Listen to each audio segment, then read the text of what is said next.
Hi, I'm Han Solo, Captain of the Millennium Falcon.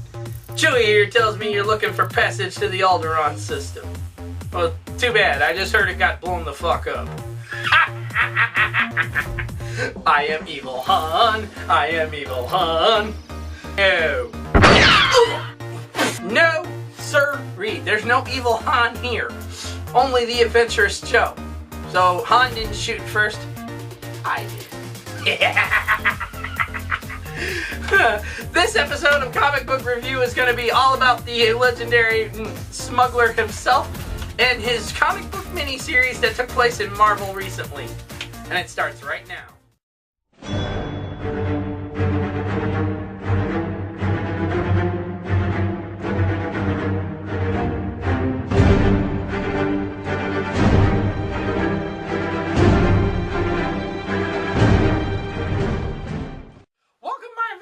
To an all-new episode of the Comic Book Review, brought to you by Logan in theaters next month. I cannot wait to see Hugh Jackman's final time as Wolverine. This is going to be awesome. Not to mention they're bringing X-23 into it, who my friend Kiri Yoshida loves to death. I mean, she cosplays as X-23, and I cannot wait to see this happen. I mean, not to mention X-23, Laura, is taking on the role of the new Wolverine in the comics.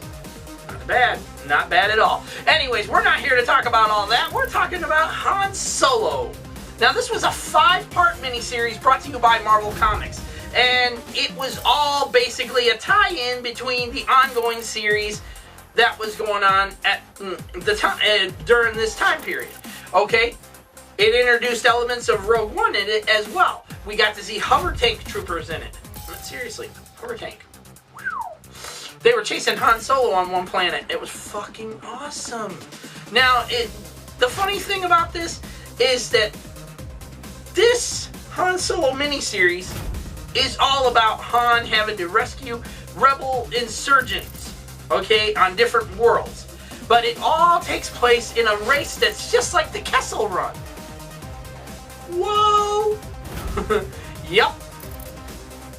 Han and Chewie have to enter the Millennium Falcon into this race and secretly going around the Empire, picking up these rebels from each of the planets they go.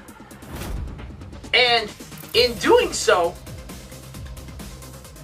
Han has to deal with this Imperial guy that just won't get off his case and stuff like that.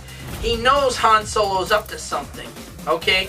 He knows that Han Solo has been boarded by the Empire before and stuff like that, and just interferes in every step of the way. Now, take a look at some of this artwork in this.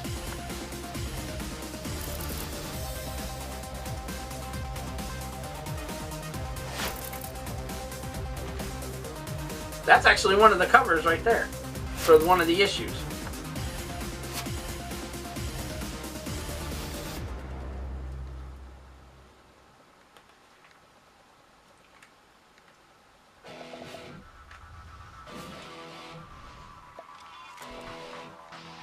And not to mention, let's go to the last point here.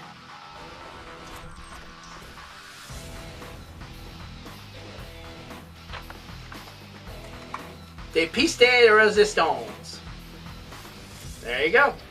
Now, this runs at a cover price of $16.99, but you can buy it on eBay for pretty damn cheap, okay? And you can also get it on Amazon for cheaper when you go through Amazon Prime and get it free shipping. All you're paying for is the book. Awesome. Either way, this story was great. It was a great tie-in story to go between the ongoing series that was going on and stuff. And in the end, it showed how Han and Leia were starting to connect more, you know, as they start to get, you know, where their feelings are coming out there for one another as we're drawing closer to what will be The Empire Strikes Back. Now, will Marvel be remaking The Empire Strikes Back comic? Who knows? I mean, seriously, they already brought back the Marvel version of it and stuff. The classic Marvel version of it. Okay. In a hardcover, but will they be bringing it back in new format for the new Marvel ongoing the way it is now. Hard to say. Either way, this one was a great read. Han Solo, not the greatest book in the world and stuff like that for a 5-part miniseries, but better than the Chewbacca one. Much better than the Chewbacca one. A lot more action, a lot more story to it than ever. And plus, you got to see how the Kessel Run, this race that was like the Kessel Run he won, okay? You got to see how it is just like that. How these ships are trying to go through all these obstacles and getting wiped out and knocked out of the race in the process and stuff. There's so much more to this, and you would enjoy it. Our final judgment for Han Solo 5-part miniseries is going to be an 8 out of 10. I could have given it about a 10 out of 10, but it needed a little more element story. The only reason I'm giving it an 8 out of 10 is because it needed a little bit more, you know, detail and stuff. Because as sorry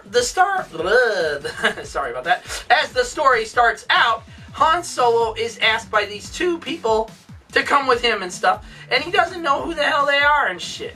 And then he finds out they work for Leia and the Rebellion. And he's just like, all you had to do is say that, you know? And not to mention, I love the little elements of Rogue One in here. Okay? It shows how Rogue One is starting to take into account into the actual ongoing series that takes place after A New Hope. Okay? After Rogue One, after A New Hope, we get to see hover tank troopers and stuff. We get to see a little bit of elements of Rogue One in this, and it's pretty damn cool. Not to mention, there was mention of Scarif in this. There was even a mention of Scarif in this when the Imperial lieutenant was threatening the people of this one planet, and he says, "You don't want to end up like Scarif, do you?" In other words, he was talking about how the Death Star. Yeah, he said Scarif and Alderaan, and I was like, "Whoa, Rogue One elements there, love it." And we're giving it 2 thumbs up. It was great, better than the Chewbacca miniseries, and not to mention, high recommendations. High recommendations. Check it out for yourselves. You will love the story. It goes right with the ongoing that's going on and stuff, and so much more. And you will enjoy it.